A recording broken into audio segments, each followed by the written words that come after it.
I'm going to do an excerpt from a one-person show that I've written and I've been performing. I think it best serves the description of the kind of stories we'll be doing. You know, the last half of the 20th century is fast becoming the stuff of legend. The Second World War, the 50s, the 60s, even the 70s. And for those of us of a certain age, these are not just stories in the newspapers. I remember my father coming home from the Second World War.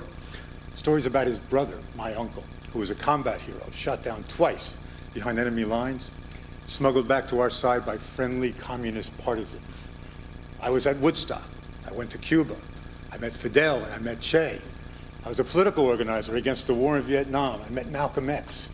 Got in a whole lot of trouble being a rabble-rouser of sorts. Was in a partially insane street theater.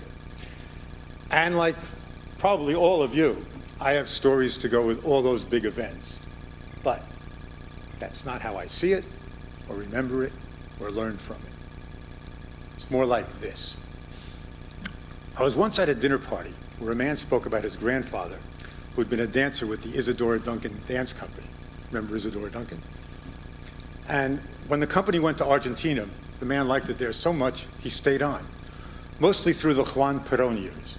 Now, the man telling the story, like me, loved history and thought this an incredible opportunity to hear about this unique period of Argentine history, firsthand, an eyewitness account.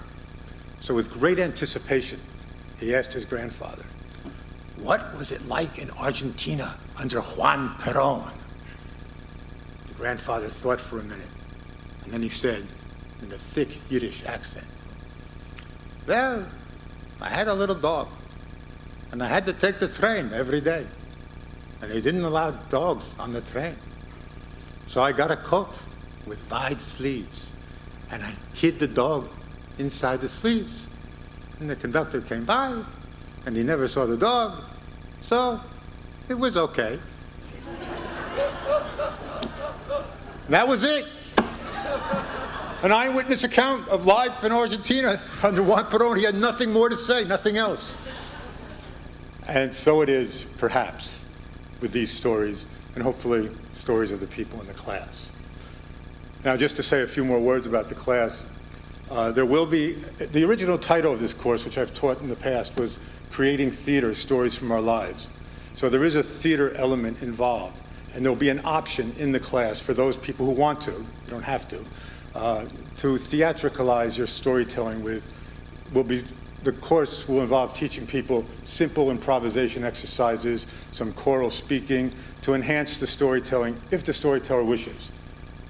Storyteller can simply tell the story, but we'll divide in groups and we'll give feedback and be both an audience and a support group for each storyteller. And we'll do them more than one time and try to refine them and bring out what's best in them and really focus on what's important emotionally and content-wise in the stories.